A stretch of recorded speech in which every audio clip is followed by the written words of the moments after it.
Good morning guys. Ayan si mama nyo. Ito yung babaonin nating papaya sa staycation. Ayan, dalawa. Yung isa, ayan o, yung may dilaw lang masyado. Malapit ng hinog na yan sigurado. Tapos yung isa naman, yan yung malaki. Yan yung pangalawa. Tapos may marami pa siyang bunga. Pero palagay ko hindi niya lalaki katulad niyang naunang yan. Ngayon, tingnan nyo rin itong ating marami na tayong naipamigay nito, itong kamyas na ito kasi punong-puno ng bunga, nalalaglag lang. Ayan o. Ayan o, punong-puno o. Sisiksikan o. Kukunin ko na naman nga yan at ipapamigay ko na naman dyan. O. Kisa masayang. Ayan o. Hanggang puno. Yun. Ayan. Tapos to yung santol natin o, ang taba o. Kasing laki ng plato ang mga dahon. Yun. Ito pala guys yung natin, yung pinakikita ko sa inyong mangga. Ayan, may nabuo na. Sana hindi maano. Ayan o. Oh, may bunga na yan. Nabuo na siya. Tapos ito yung pinagawa nating drainage cover. Ito na. Ito na. Ayan o. Ayan. Simula dyan. Yan. Ganyan. Yan. 10 meters ang haba niya. Hanggang doon sa doon. Yun. To 1.5 days ginawa ni na Larry. Ayan o. So, medyo na tayo sa daga. Medyo safe na tayo sa daga. Wala nang magdadaanan. Kaya itong mga nakatambak ko na ito sa tabi. Ito. Meron ito mga nakatambak yan. Ililipat ko na yan dyan para mag-clear itong lugar na ito. Pero itatayo ko lang para hindi siya masuutan ng mga daga ulit. Yan. Ko. I-relocate ko na yan mga gamit. Na yan. Ito naman mga sako. Ito na mga lalagyan ng basura yan. Yan. Yan. Yung mga kahoy na yan, as is lang muna yan dyan sa tabi ng pader. Yan. Kasi marami yan hanggang doon yun, sa dulong yun, doon sa harap. Yan. Pero itong mga forma na ito, itatayo ko lang dito para hindi masuutan. Pero yung mga kahoy-kahoy, halimbawa, yan, mga kahoy na yan, na panggatong, ilalagay ko dito sa ibabaw na ito para maklear na dyan. Yun. Tapos itong mga forma na ito, ayusin ko na ito. Maraming nabawas dito eh. Ayan o, yung mga tinanggal yung mga plywood dyan kasi ginamit doon sa ilalim yan, yung forma niya na pinagpatungan ng simento. Ayan. Ito si Onik naliligo sa lupa.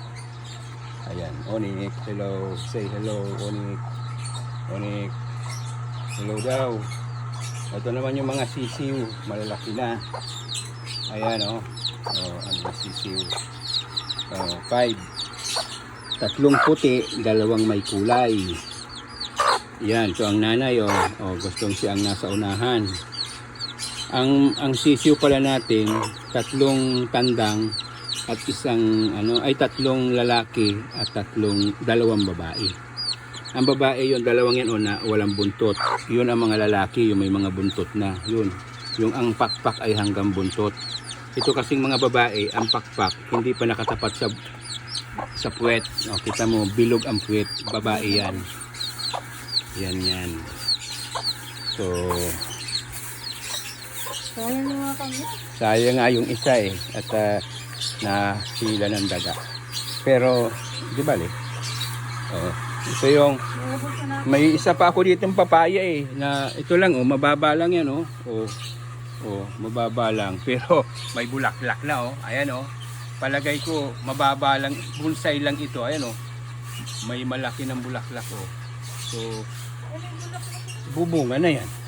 Ito yung bayabas ni mama mo so 2 magkatabi sa yan, ayan yung puno 2. Tapos may katabing papaya. Pero mataas, hindi pa kasintaas ng tao, may bulaklak na. May gabi si mama mo na maliliit na nagso-survive pa. Ayan. Gagawan ko ng paraan na rumami. Ayan. Ayan yung itinanim kong ano sa labas, oh, may bunga na rin. Yan ay open for public yan. Tapos yung mga itinanim kong kamuting kahoy yan, mga tumubo na, oh. Ayan, oh. Pero malinis na pala guys dyan sa likod natin. Kasi lininis ko ngayon at nakakita ako ng 3 pinaghunusan ng ano ahas eh.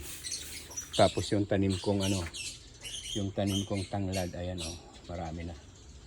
Ayan, magpanibagong cleaning na naman, clearing na naman dito. Kasi tapos na yung patrabaho. Pero sa ano na, sa Lunes Santo na. Pahinga naman ngayong rest day naman ngayong Sunday. Yung sabihin mo, Jay, ang susunod natin yan. Ngayon, ito yung mga lovebirds. So, ang iingay, oh, naghihingi na naman ng malunggay. Yan. Oh, yun. Oh, sige na, say hello. Say hello. Sige, mag-ingay kayo. Dali. Oh, bakit ayaw niyo mag-ingay? Siyay? Siyay kayo? Oh, ikaw kulay. Oh. Oh. Ano? Ay, ito pala si si Onad. Joke lang ito eh. Pagdating ng katapusan, lulutuin na natin ang itlog. Kasi masisira na. Oh, yan oh. Walang kaimik-imik. O, ito si Kitty oh. Si Kitty. Hello. Uy. Uy. Gusto mong sa manok eh. Gusto niya sa manok eh.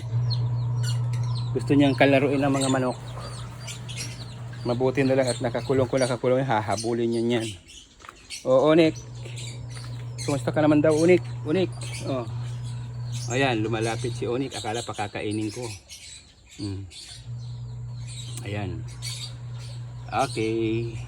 Bye-bye.